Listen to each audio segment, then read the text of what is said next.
Welcome to AchieveMEN, the show that speaks to men striving for more, broadcasting from the School of Eloquence in Ikoyi, Lagos, on Nigeria's first and only 100% motivational TV station, the AchieveMEN channel.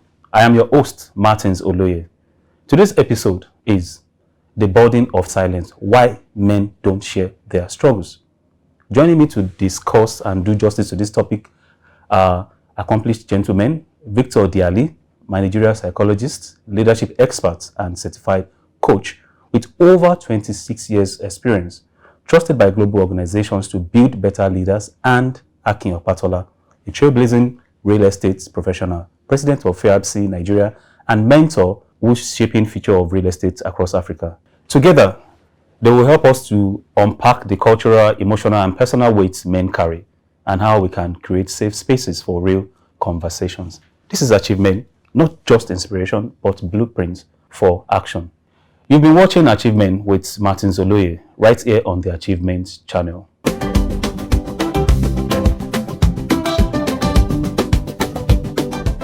Today, we are discussing something quite touching, something that we don't talk about because we all believe that the male child is strong, especially in this part of Africa. And our topic is talking about why men don't share their struggles. Gentlemen, welcome to this very, very emotional part of our episodes. Welcome to the show. Thank you. Thank you. Thank you. So what I started with saying is the emotional part is big boys don't cry. Is that what they say? Men don't cry. Yeah. And from your faces alone, you've grown up. I can see you're strong. But we all know to whom much is given, much is expected. The same bandwidth works for emotional, I don't want to call it luggage that people carry, but it's deep. It's a lot. And I'll say thank you for what you've been doing so far in your respective fields. You are doing a wonderful job. So, I'll go straight to the point because it's going to evolve as we go on. I'll start with you, Victor. I say men should not complain. And your name is Victorious Victor. I think I'll call you that. He's a popular coach for that. Thank you. So Thank you. Why are you called that? Let's even... Well, so it's an interesting story, and thank you for having me. It's really an honor to be on this set. So Victorious Victor, it happened in November. It happened in November. It was on the 22nd in 2009. And it's quite interesting because, I was driving to church with my family and some armed robbers accosted us, carjacked us, took over the car, put us in the back seat, had a gun on my wife's neck. Top speed, they pushed my wife out and kept driving with us and drove us to a bush, and it was my nephew and I. They asked me to jump into the bush. I jumped with all of my strength, and the next thing I heard was, "Pow!" They shot me in the back. Left side of my back, bullet came out, left side of my chest. And, lying down there in the pool of my own blood, in fact, I thought I was dead. I thought the next thing I would see would be bright lights and angels singing "Welcome Home," I didn't see any bright lights. I didn't see any angels. What I saw was pure water nylon. That's when I knew this must be Nigeria. I'm still here. And, I was really shocked that I was alive. I had another chance to live. And so while I was there, I began to think about it, that, wow, I'm still alive, I'm not dead. And I've not yet fulfilled my purpose in life. I cannot die now. It's not yet time. And so I felt that I had a reason to live. And so that gave me strength. I pulled myself up, and then I managed to get to the road. It was an expressway. Now I realize it was Abeokuta Expressway. I stood in the middle of the road and nobody was willing to help. Some cars would drive close to me, slow down, take a good look at me from head to toe. They see the blood gushing from my chest, my nose, my mouth.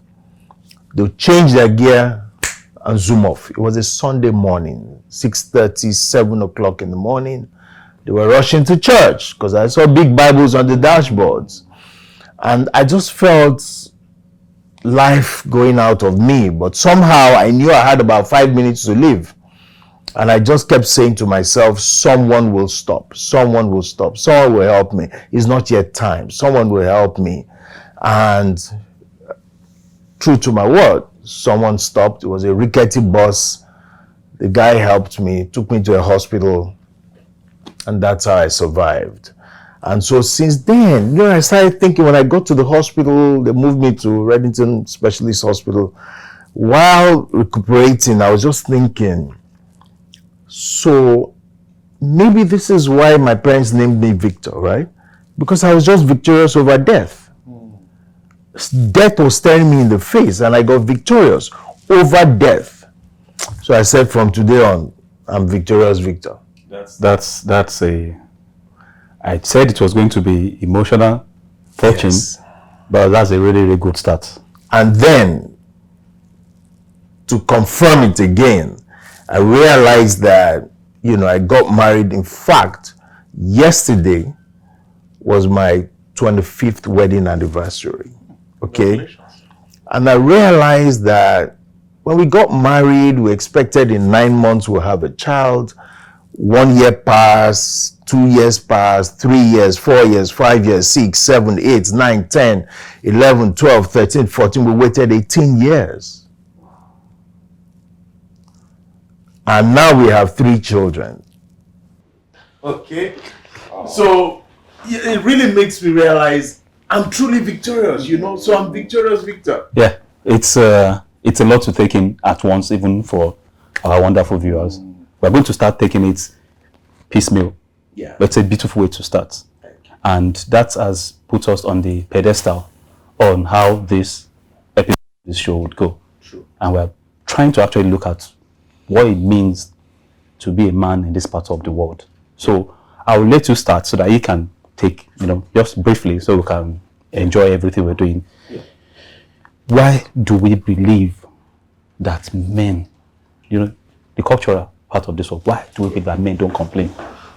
So in psychology, there's something called conditioning, right? I think that's a major part of it. We've been conditioned like that. It's not like that's how it's supposed to be, right? Because male and female, though different in some ways, okay, different in some ways, but we are all humans, right?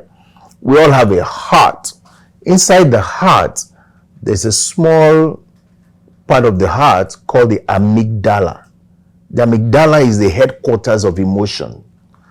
Women have it, men have it, right? There's an emotional brain. Sorry, I meant brain, not heart. There's an emotional brain. The amygdala in the brain is that part of the brain that manages our emotions, okay? Women have it, men have it. So what really makes us different in terms of emotions, right? But somehow, our world, our culture, our tradition has conditioned us that men should not complain. Men should not cry. Men should go out and struggle and come back. And when you face challenges, you should, not complain, face it headlong and succeed with it, and then come home with the spoils. And so that conditioning is the problem. So when there's a challenge, a boy falls and starts to cry, they say, no, don't cry. Don't you know you're a boy? You're a boy now. And so that conditioning, and remember, whatever we've been conditioned with from childhood, we take into adulthood. It's extremely difficult to break. You mentioned, and quite right, frankly, that conditioning is there. Yeah. To you now, a bit of my background. I grew up literally in the barracks. So my friends, my mates, my colleagues, it's difficult for me not to, if I'm not calling Colonel, I'm calling this, so just that's our way of life. So I literally had guns in classrooms. So I see it every day, we have the parade every day, and it is a man thing to be, you chin up, you be hard, So what do you think? Why is it so? Because it's there, we all know, even right at this age and time. I go beat you, am I picking? It's from Delta, so you understand that part. So why is this so? And this is something that I think should continue. Okay, so for me, I think it shouldn't continue. I think it's not proper. Every man should show emotions once in a while and let loose. That's on one hand. I think it is also condition of the mind. Over time, culturally, it has always played that narrative. For me, I've been fortunate. My background is not like yours, that is a bit hardened. Is it? So I was opportune. My dad was a retired ambassador, so we've always we spent 3 years in one country, 3 years back in Nigeria. So I had the opportunity to do primary school, and it's opportunity and not an opportunity, because I spent primary school in 2 different countries. And in those countries, you know how it is. Men are allowed to, young boys, you can cry. So that was the way myself and my senior brother were brought up. Yes, we've had to condition ourselves again when we come back to Nigeria. We did part of our primary school here, and we noticed that, this is how I cry, you get a CBO and things like that. Then we had to man up again until we travel back again. Culturally, those countries again, they say, look, there's nothing wrong. Cry, clean your tears, hit the road back again. So I see I have some friends now that even when I find that balance, because yes, I know that men should be strong, but of course, you should have your quiet time. Be able to break down, speak to people, share your thoughts, open up emotionally. People say that can be a bit feminine. I'm like that. I get laughed at, but hey, I guess that's the way I modeled. Before I give you the next question, I have, we lost some, God rest their souls. Even soldiers, they cry, but we can't say it publicly. So I think that should set the stage. So it's okay to feel the weight. We're all emotional beings. So in some cases, they channel it to say morale high, morale not high. We just need somewhere to channel our, I don't want to use the word grievances, but the emotional, bandwidths. And now these days, people are no longer looking at intelligence quotient again. They want emotional quotient, IQ, EQ, because you can be smart and destroy everything. You can be very intelligent and your IQ is high up there and you still don't know how to manage people, and you mess up a lot of things. And this is something that has shown in the larger society. I'm asking this, I'm putting this forward. I would like to take it because from your profile, you speak a lot to people, you encourage them, you speak to them, you've raised a lot of people, especially young boys. What are the dangers? I'll give you the sequel question, but I'll ask you first, Victor. What are the dangers of suppressing and bottling up emotions? Take it from the angle of young and old people. When I say old, people like us that now have children that very soon they'll start knocking on our doors to say, Oga, come and marry, pay dowry. So how do you balance it? Because life will bring you everything. You lose friends, you lose people, you lose businesses, you lose trust in people that you are relying on. And as a man, that's pretty difficult. And I'm happy he was swinging from cry, don't cry, don't cry. So he knows he has a balance. So for you now, Nigerian perspective properly from your experience. So from the Nigerian perspective, why is it dangerous to suppress it? It's quite challenging, right? So like you said, that conditioning needs to be broken. Okay, we need to find a way to resolve that, because life is not really like that. That's not a true reflection of life, because in life we will face challenges, we will face problems, and we need to be able to express our emotions, because if we don't express our emotions, we become depressed. Okay, so as young people, we need to let them know it's okay. It's okay to show your emotions. It's okay to cry. It's okay to ask for help. Vulnerability is not a lack of strength. It's not a lack of strength. It's okay to show your vulnerability.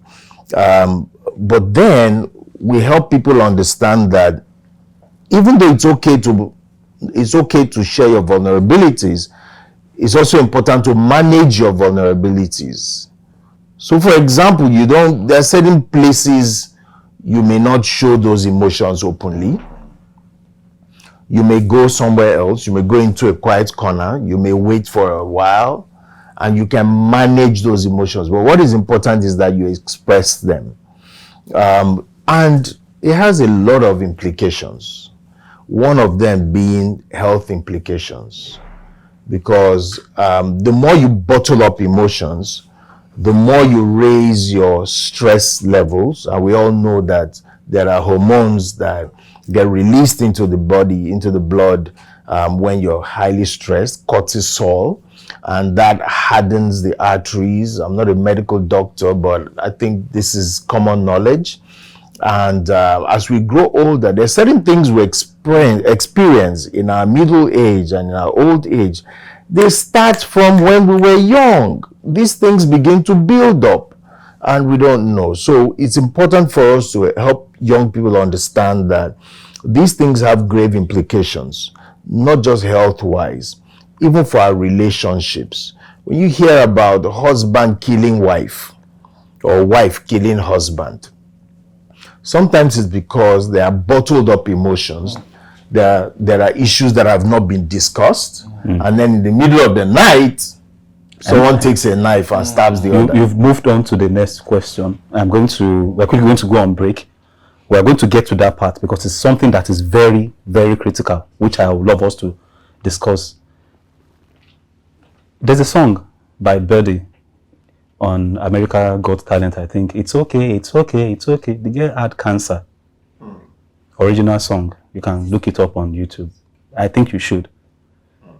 Well, there will always be problems, and our grace to carry it to the end mattered. So, in other perspectives, now especially the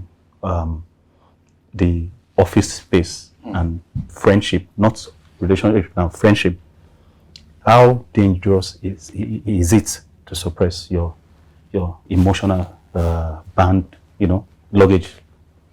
So I think it's extremely dangerous and it's very risky. There are a lot of conversations now, especially with a certain demographic, the Gen Zs in the workplace, with mental health and depression issues. You see staff members come in, work fantastically well this week. Then the following week, due to one or two traumas or bottled up emotions, whether male or female, then all of a sudden they let loose in the office, which can be tough. Before now, we couldn't put a finger on it. It's now that those conversations, and it's a topical conversation. Oh, it's mental stress. Oh, take a few days. Human resources can understand. But imagine back in the days, they'll say, is this person mentally okay? Are you sure this person is fit for work? If you'd also notice that there's a prevalence of gyms and people even of our demographic and lower doing a lot of exercises, what I found out that it is also a way of releasing stress and depression. So there are a lot of fitness centers out there. A lot of people go there. In fact, that's a whole new industry. Yeah. They are gymming their way out of issues, anxiety, problems. And I like the fact that you also touched on it. To me, I may be wrong, but even serial killers, back in the days when you watch some of these movies, they've told the male child, oh boy, don't cry, they don't do this. And he's seeing, he's bottling up. He's seeing his parents' abusive relationship. He's bringing it. There's no psychologist, there's nobody, no church member, no senior brother or colleague to be able to unveil and share those things. He's bottling it up. Pressure has to come out one way or the other. It's tough. We'll go on a break, but pressure, like that popular guy said, pressure to wow. Yo, baby, pressure to wow. So we need to find a way to not bottle it up. And as we go on this break, remember, it is not okay not to express. So you can do gym and do everything. When we come back, I'll talk to you about how 40-something-year-olds like us are still trying to be gymming without going to the gym. See you on the other side.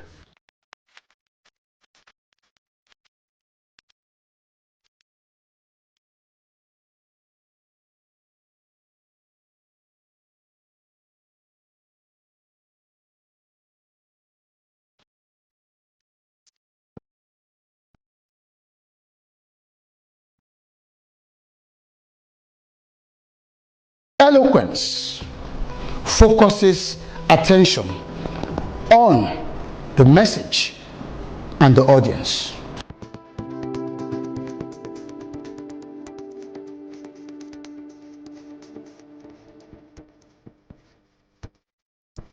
I find it very interesting, exciting, stimulating. It was very beneficial. Definitely would learn a lot, a whole lot. Thank you. The delivery was second to none.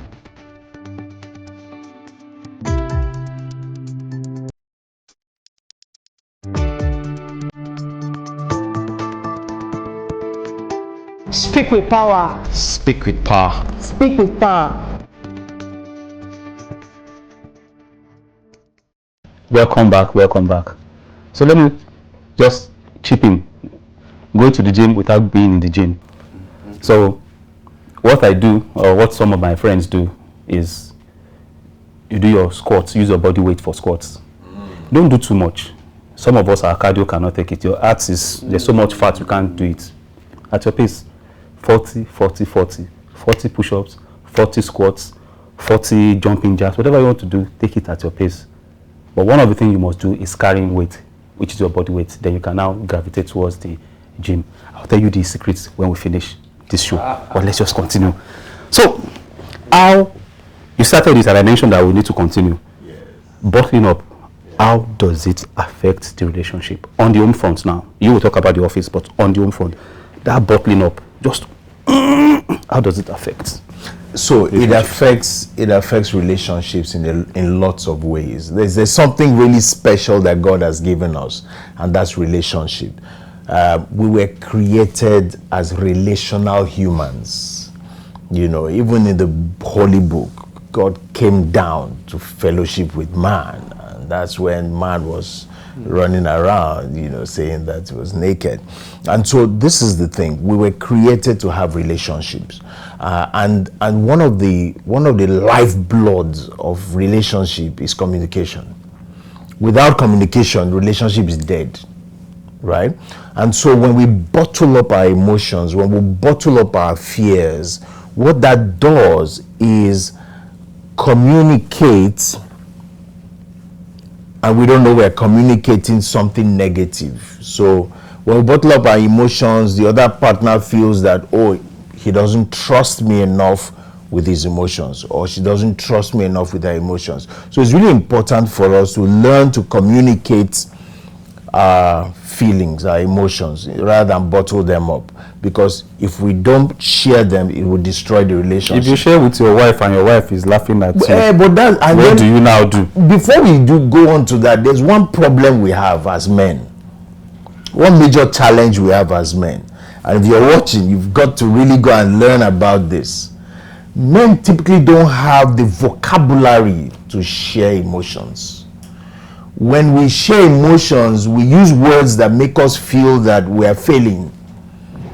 We're not showing up as men. We don't have the vocabulary to share. So we've got to go back and learn the vocabulary, how to share our feelings, rather than take it out on someone. So rather than share our feelings, talk about, oh, this is how this makes me feel, right? I feel anxious at this time. Rather, we find a way to still look masculine and strong without the vulnerability that comes with it. So we don't use the right vocabulary, and that's a problem. So we've really got to go back and learn, and in that way reprogram ourselves. Just like for you to really speak good English, you've got to go and learn eloquence. And that's why you come to the School of Eloquence. Do you feel terrified when speaking before a group?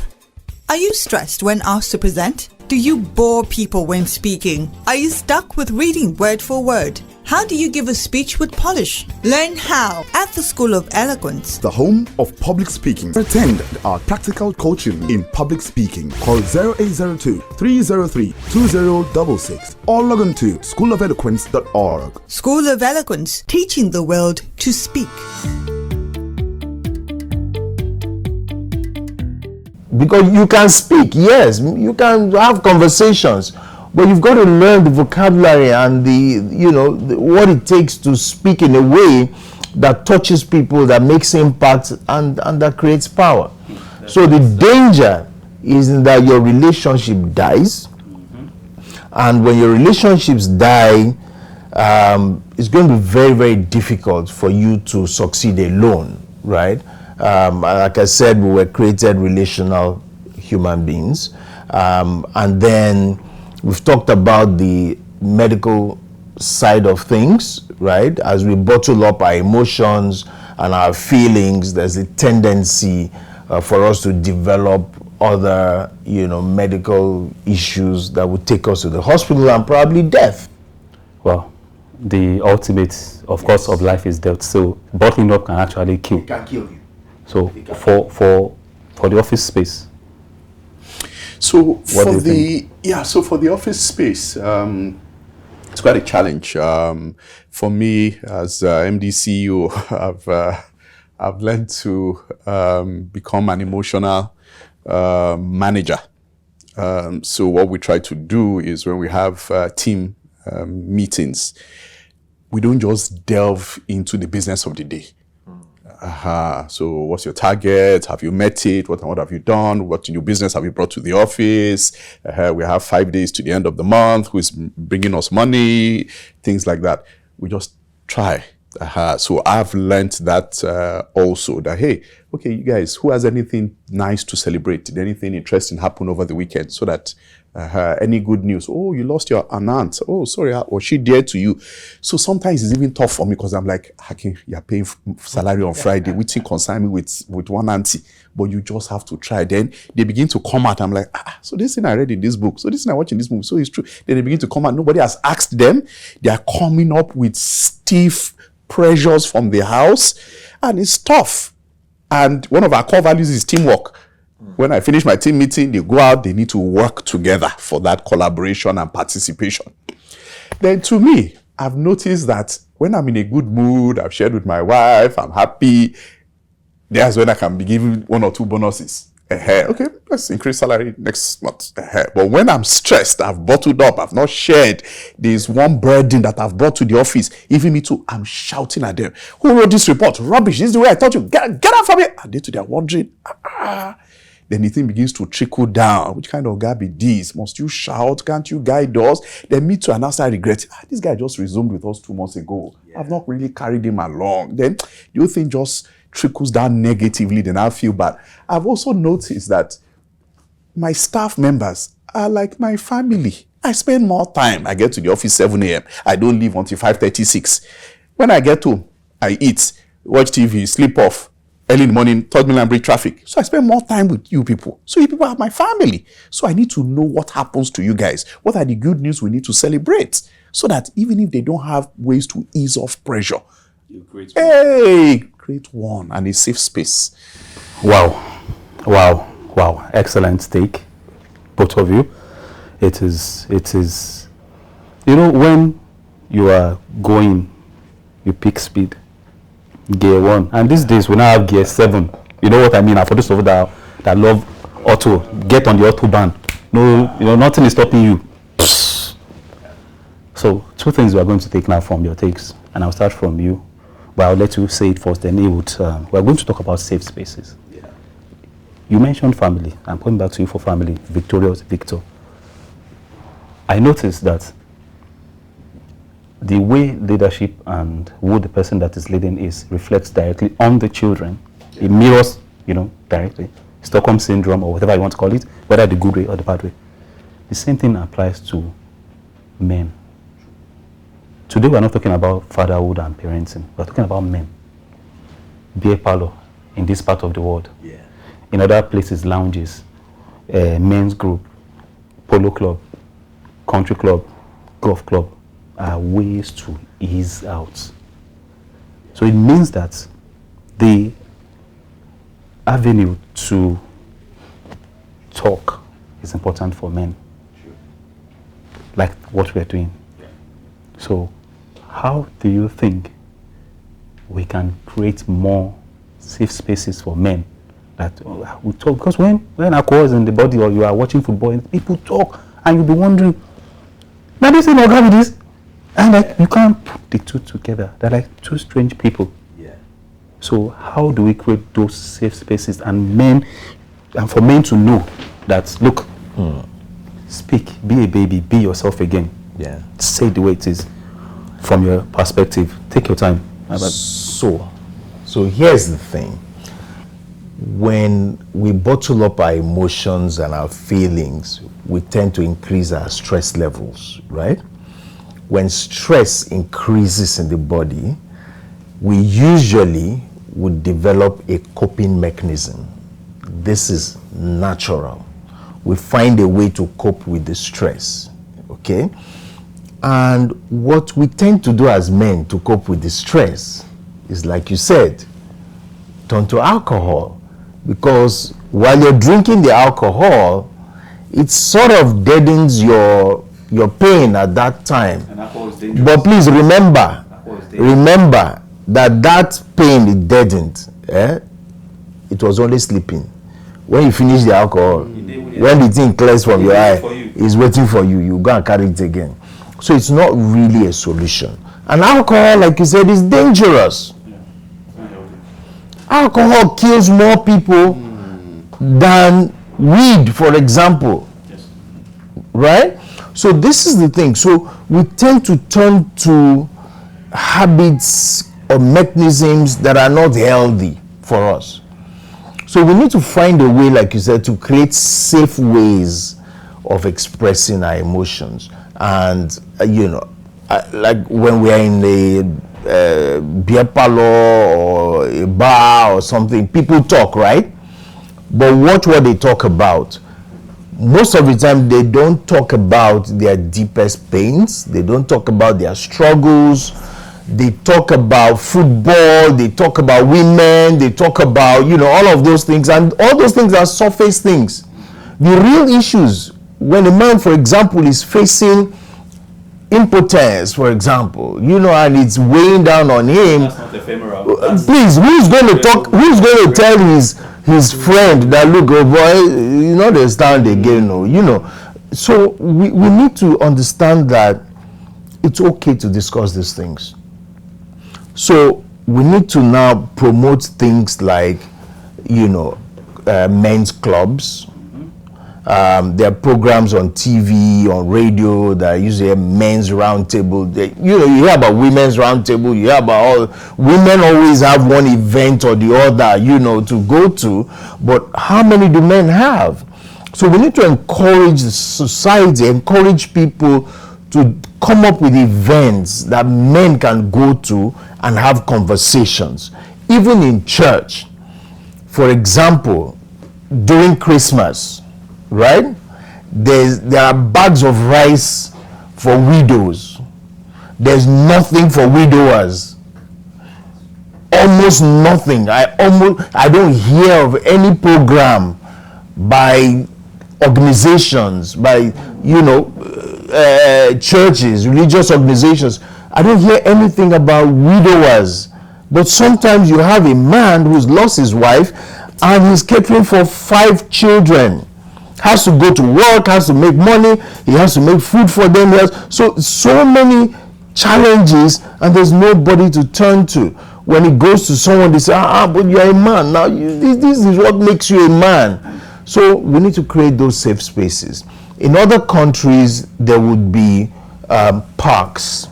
And just walking around the park, you can have conversations, right? You can have conversations. But when Governor Fashola was starting to bring back the green spaces and the parks and all of those things, people were saying, now flower we go chop.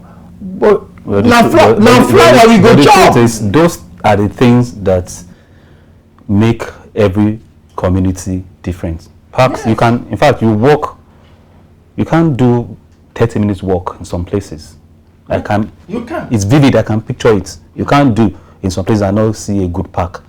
Now, for this same question, you are raising very valid points. Of course, for want of, there are so many limiting things like time also. Yes, of course. There's something you just raised. Widowers. I flip it.